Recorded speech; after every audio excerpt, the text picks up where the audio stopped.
बिस्मिल्लाहिर्रहमानिर्रहीम। अस्सलाम वालेकुम वरहमतुल्लाह। मैं हूं हकीम रज़ा इलाही और आप देख रहे हैं हकीम रज़ा इलाही यूट्यूब चैनल।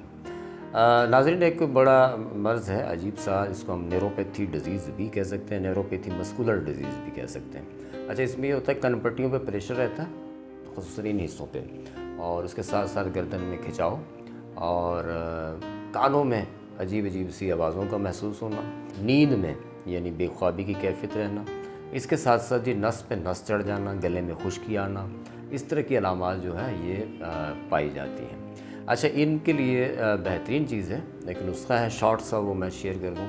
आपने ऐसा कि इसमें चावल, लस्सी, बड़ा गोश्त, मसूर की दाल, ये चीज़ें इस्तेमाल नहीं करनी। अच्छा, आपने जो इस चीज़ें इस्तेमाल करनी है उसमें पत्तों वाली सब्ज़ियाँ, जैसे कि बंद गोभी हो गई, उसके साथ बंद गोभी आपने ले ली, उसके साथ आपने मेथी ले ली, हरी मेथी मिल जाए तो ठीक है, नहीं तो पालक ले लें। उसके साथ कुछ और जैसे शलजम है, मूली है, इस तरह के पत्ते भी शामिल कर सकते हैं। और अगर मेथी आपको सब्ज़ नहीं मिलती तो खुश्क मेथी भी आप 2-3 टेबल स्पून इसमें डाल के इसको साग नुमा या सब्ज़ी नुमा बना के ये इस्तेमाल करें। अच्छा, इससे ये होगा कि जी एक तो जो गैस्ट्रिक स्ट्रेस होता है ब्रेन पे वो ख़त्म हो जाएगा। दूसरा ये होगा कि इसको हम बतौर सालन इस्तेमाल करेंगे रोटी के साथ, और दूसरा इसका साथ ये होगा कि जो गर्दन के पीछे खिंचाव और तनाव है वो ठीक हो जाएगा। अच्छा, पेनक्रियास पे प्रेशर होता है बसा औकात, तो उसकी वजह से गले में खुश्की पैदा हो होती है। रात को जब आप सोते हैं तो गला बार बार खुश्क हो रहा होता है, ये अलामत भी इससे ठीक हो जाती है।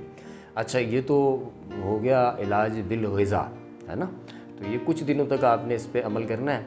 अब इसमें यह है कि आपने जब ये इसको बना के फ्रिज में रख दें, अब आपने उसमें से थोड़ा सा निकाला, सरसों के तेल में या देसी घी में उसको आपने गर्म कर लिया, गर्म करके अब आप उसके साथ रोटी जो है वो खा लें, ठीक है। इससे ये होगा कि हमारे जो गुड बैक्टीरियाज़ हैं पेट के अंदर वो बढ़ेंगे, गट का निज़ाम अच्छा होगा, गैसेस पेट में जमा ही नहीं होगी, गैस्ट्रिक स्ट्रेस ही नहीं होगा, ठीक है। लेकिन खाना फिर यही है, हफ्ता 10 दिन 15 दिन, उसके बाद फिर जब पेट तबीयत नॉर्मल हो जाए फिर आप दूसरी ग़िज़ा पे आ जाएं, फिर कोई इशू नहीं है। एक चीज़ तो ये होगी। दूसरा ये है कि बादाम का, मीठे बादाम का तेल बाज़ार से मिल जाता है, ये 1 चाय का चम्मच रात को 1 कप दूध में डाल के पिएं। इससे जो कानों के अंदर आवाज़ आती है, फिर कनपट्टियों पे बोझ रहता है, या कमज़ोरी की वजह से चक्कर जो आ रहे होते हैं, दिमाग में खुश्की की वजह से जो आ रहे होते हैं, वो ठीक हो जाते हैं। असाबी तनाव जो है वो भी काफ़ी हद तक ठीक हो जाता है। अच्छा जी, अब इसमें हमने जो दवाई है वो सिर्फ एक ही है, उसका नाम है अश्वगंधा, असगंध नागौरी।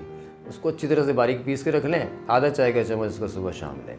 लेकिन अश्वगंधा एक्टिव पावर में लेनी है हमने। अश्वगंधा ऐसी नहीं कि आपने ली, खाई और सुबह निकल गई। बहुत सारे लोग हैं वो बता रहे थे जी हम मोरिंगा खा रहे हैं और 2 महीने हुए खाते हुए, हकीम साहब फ़ायदा ही नहीं हुआ। हमारे जो पड़ोसी मुल्क वाले हैं उनकी सारी मेडिसिन यूएस से जा रही हैं। उसकी वजह क्या है, उनकी हर्ब एक्टिव होती हैं, हमारी एक्टिव नहीं होती। हमारी ऐसी हमने उतारी, बोरियों में भरी, कुछ मट्टी कुछ पत्ते, धन धना धन, चली गई पंसार के पास, है ना। और फिर आप टोट कर ले आए वहाँ से, ला के बनाया, काम ही नहीं हुआ। तो अश्वगंधा आपको चाहिए एक्टिव फॉर्म में, वो आप हमारे यहाँ से मंगवा सकते हैं। नहीं तो असगंध नागौरी पंसार से आप कहें कि हमें ऐसी दें जिसमें खुशबू हो, जिसमें असगंध की, जिस तरह हम हल्दी की एक अपनी खुशबू होती है, इस तरह अश्वगंधा की भी एक अपनी खुशबू होती है।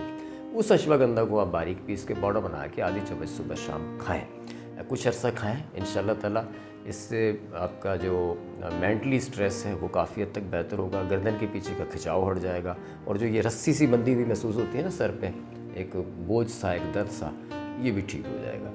दुआओं में याद रखिएगा। चैनल अच्छा लगे तो सब्सक्राइब करिएगा, बेल आइकॉन के बटन को दबाइएगा और इस वीडियो को शेयर करिएगा ताकि लोगों तक ये वीडियो पहुँचे और लोग इसको खुद बना के इस्तेमाल करें। ये ज़रूरी नहीं कि आप हमारे यहाँ से बनाएं।